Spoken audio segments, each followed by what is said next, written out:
Jangan lupa subscribe YouTube channel Metro TV News dan jangan lupa nyalakan notifikasinya.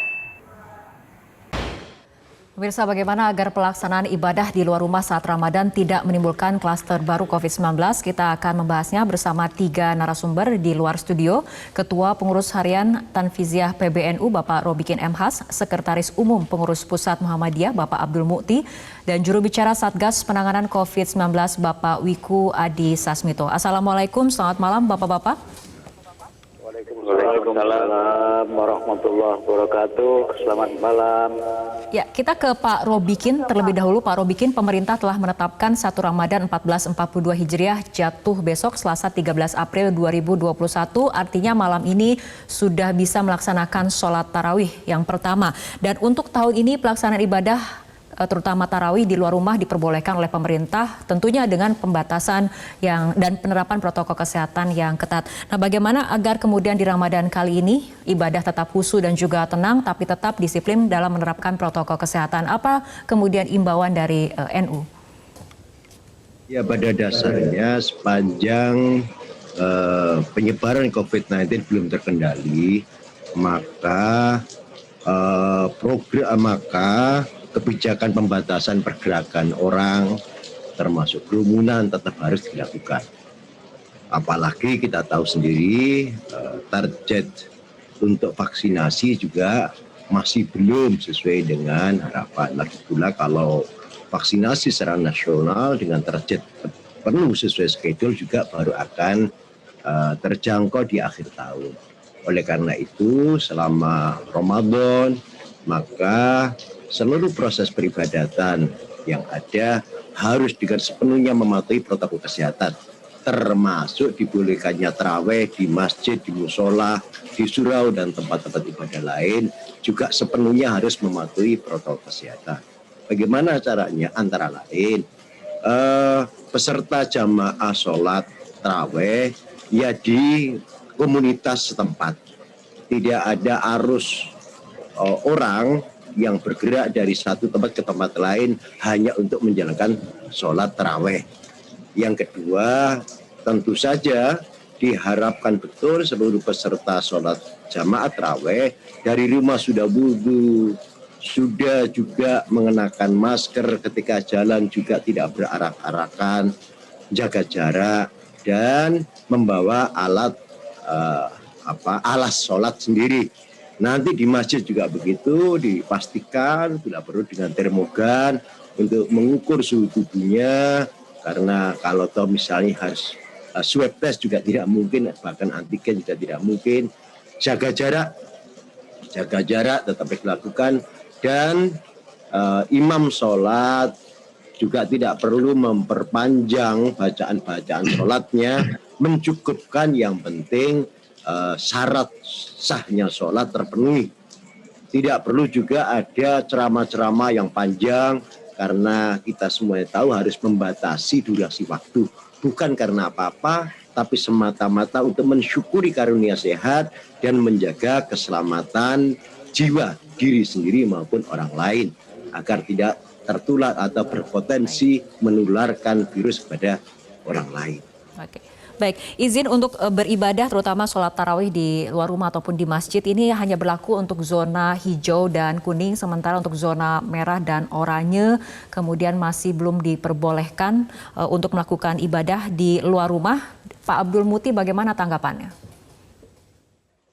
Ya, kalau menurut saya seperti yang disampaikan oleh Pak Kiai Robikin tadi, sebenarnya kalau menurut Muhammadiyah klasifikasi zona-zona itu artinya sangat relatif. Kalau dalam pandangan Muhammadiyah, di semua zona itu semua protokol yang berkaitan dengan kesehatan ini harus dipenuhi. Dan Muhammadiyah di dalam surat edaran yang sudah diterbitkan beberapa bulan yang lalu mengimbau kepada warga persyarikatan untuk sholat tarawihnya berjamaah di rumah saja, dan kalau dilaksanakan di musola atau di masjid sama dengan yang disampaikan oleh Pak Kiai Robikin, jumlah jamaahnya dibatasi maksimal 50% dari kapasitas ruangan, kemudian protokol kesehatan dipenuhi dan tidak melaksanakan di luar tempat tinggal. Ini saya kira sangat penting agar kita dapat mencegah terjadinya klaster tarawih gitu, atau klaster Ramadan yang memang ini menjadi bagian dari tanggung jawab kita bersama-sama. Kami memahami bagaimana suasana spiritual kaum muslimin yang memang sangat mendambakan beribadah secara berjamaah. Dan pengalaman yang kedua ini memang relatif lebih mudah kita mengkondisikan warga masyarakat, khususnya kaum muslimin, karena sudah ada pengalaman dari pengalaman tahun yang lalu, dan juga masyarakat juga relatif lebih rileks sebenarnya, karena sebagian sudah divaksinasi. Akan tetapi kita semua harus sadar bahwa pandemi belum berakhir, pandemi ini masih menjadi masalah kita bersama-sama, dan karena itu ikhtiar untuk kita menjaga kesehatan, menjaga keselamatan diri, dan menjaga keselamatan warga masyarakat secara keseluruhan harus menjadi bagian dari komitmen dan menjadi bagian dari kepedulian kita bersama-sama. Baik, kita ke Pak Wiku. Bagaimana kemudian pengawasannya? Protokol kesehatan ini memang betul-betul diterapkan bagi zona kuning dan hijau yang sudah diperbolehkan untuk melakukan ibadah sholat tarawih di luar rumah ataupun di masjid. Dan bagaimana kemudian pengawasannya juga di zona merah dan juga oranye yang belum diperbolehkan untuk beribadah di luar rumah? Ya, baik. Terima kasih. Jadi sebenarnya kan ini masa pandemi dan setiap daerah, terutama daerah Pulau Jawa, Pulau Bali, dan sebagian kota, jadi total sudah ada 20 provinsi di Indonesia yang mengikuti PPKM dan PPKM Mikro. Itu artinya di setiap kelurahan dan desa harus ada satgas dan poskonya. Dan tugas posko dan satgas yang terdiri dari aparat desa atau kelurahan, Babinsa, Babin Kamtibmas, artinya TNI, Polri, dan juga tokoh masyarakat, tokoh agama, segala menjadi satu kesatuan. Itulah tugasnya mereka untuk melakukan 4 fungsi di dalam pengendalian COVID. 1 adalah fungsi pencegahan, 2 fungsi penanganan apabila ada kasus, 3T. Yang ketiga adalah fungsi pembinaan atau penegakan kedisiplinan. Yang keempat adalah fungsi pendukung. Jadi siapakah yang akan mengawasi tempat-tempat ibadah tersebut? Pasti adalah satgas atau posko di tingkat daerah tersebut yang terdiri dari seluruh unsur tadi. Harus pastikan mereka disiplin juga menjalankannya dan masyarakat juga mengikuti aturannya di situ. Kemudian masyarakat harusnya memastikan bahwa kalau memang ada kasus di situ dan zonanya adalah zona oranye atau merah atau berisiko, ya sudah jangan beribadah di tempat publik tersebut, di masjid, musola, dan seterusnya. Ibadah di rumah saja. Karena prinsipnya menghindari terjadinya penularan, dan memang tempat ibadah itu ditutup untuk daerah yang oranye dan merah. Siapa yang menutup adalah posko dan satgas yang ada di level daerah. Jadi ini semua adalah kebersamaan kita semuanya untuk menegakkan protokol kesehatan. Untuk yang zona hijau dan kuning memang boleh untuk beribadah di masjid dan musola, tapi tetap dengan protokol kesehatan dan memastikan kapasitasnya dibatasi, meskipun disebutkan 50%, kalau masjid itu kan kalau penuh betulan itu kan berdempetan ya. Jadi kalau 50% saja tidak cukup sebenarnya memberikan jarak 1 meter antar jemaah. Jadi harus dipastikan jarak antar jemaah itu betul-betul cukup jauh, sehingga tidak terjadi kontak dan tidak terjadi droplet kalau misalnya ada yang batuk dan bersin. Dan mereka kalau masuk ke fasilitas tersebut harus betul-betul sehat. Jadi orang-orang yang beribadah pastikan harus betul-betul sehat untuk melakukan ibadah di tempat umum tersebut. Kalau tidak, di rumah saja, itu lebih aman. Karena memang ini adalah masa penting, ujian buat kita semuanya, bahwa kita harus mampu mengendalikan diri, mengendalikan agar kasusnya juga tidak meledak. Karena sekali ini kasusnya meledak, maka modal kita untuk beraktivitas sosial ekonomi ke depan jadi terhambat. Jadi ini harus kita jaga bersama. Baik, Bapak-Bapak dan juga pemirsa, kita akan lanjutkan kembali perbincangan, tapi kita harus ikuti jeda berikut terlebih dahulu. Pemirsa, kita akan lanjutkan kembali perbincangan kita ke Pak Robikin dan juga Pak Abdul Muti. Ini pertanyaannya sama, adalah bagaimana kita beradaptasi dengan begitu banyak perubahan termasuk cara pandang kita terutama dalam beribadah di bulan Ramadan dan masih di tengah masa pandemi. Kita ke Pak Robikin terlebih dahulu. Ya, alhamdulillah sebenarnya masyarakat muslim di Indonesia ini mayoritas sangat aware terhadap upaya penanggulangan COVID. Termasuk ketika pemerintah menyarankan untuk tidak melakukan peribadatan di masjid, kala itu juga dipatuhi. Ketika pemerintah juga sudah membolehkan umat Islam dan masyarakat yang lain beribadah di tempat ibadah, alhamdulillah protokol kesehatan relatif cukup dipatuhi. Antara lain misalnya hari-hari kita jumpai di masjid-masjid itu softnya juga sudah dikasih tanda silang, jaraknya sudah terukur sesuai dengan protokol kesehatan. Hand sanitizer bahkan juga sudah tersedia, meskipun pasti orang kalau mau sholat di masjid ya bersuci. Tetapi tetap juga dilakukan, bahkan termogan di mana-mana juga disediakan. Nah, hemat saya ini juga harus diapresiasi, sehingga di Ramadan kali ini masyarakat muslim hemat saya sangat siap.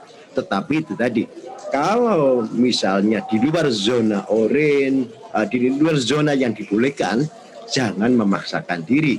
Memaksakan diri untuk beribadah di tempat ibadah yang umum, masjid, mushola dan seterusnya. Sementara masuk kawasan zona merah atau bahkan zona oranye, tentu itu melawan perintah agama. Karena perintah agamanya jelas kita harus menghindari potensi mudorot yang secara ilmiah bisa dipertanggungjawabkan. Nah, Baik. itu yang harus dipatuhi. Baik, Pak Robikin, kita ke Pak Abdul tanggapannya. Ya, saya kira sama ya dengan Pak Kiai Robikin, bahwa masyarakat sekarang sudah memiliki kesadaran untuk bagaimana agar COVID ini dapat segera teratasi. Salah satunya memang dengan disiplin untuk kita ini menjaga bagaimana agar pelaksanaan ibadah tetap terlaksana dengan sebaik-baiknya, sesuai dengan tuntunan agama, tapi tidak menimbulkan mafsadat atau menimbulkan kerusakan bagi masyarakat. Dalam istilah fikih itu sering sekali digunakan kaidah darul mafasid muqaddamun ala jalbul masolih. Menghindari terjadinya kerusakan itu harus lebih diutamakan dibandingkan dengan kita mencari keutamaan. Itu sholat berjamaah di masjid itu utama, tapi sholat tarawih di rumah itu juga ada sunnahnya. Rasulullah Muhammad juga melaksanakan sholat tarawih di rumah bersama keluarga, selain juga memang beliau pernah juga melaksanakan sholat tarawih di masjid. Karena itu maka jangan ada pendapat bahwa sholat tarawih di rumah itu tidak sah, dan jangan ada juga pendapat bahwa sholat tarawih di rumah itu tidak utama. Karena utamanya adalah melaksanakan secara berjamaah, baik di masjid maupun di rumah. Baik, terakhir kita ke Pak Wiku.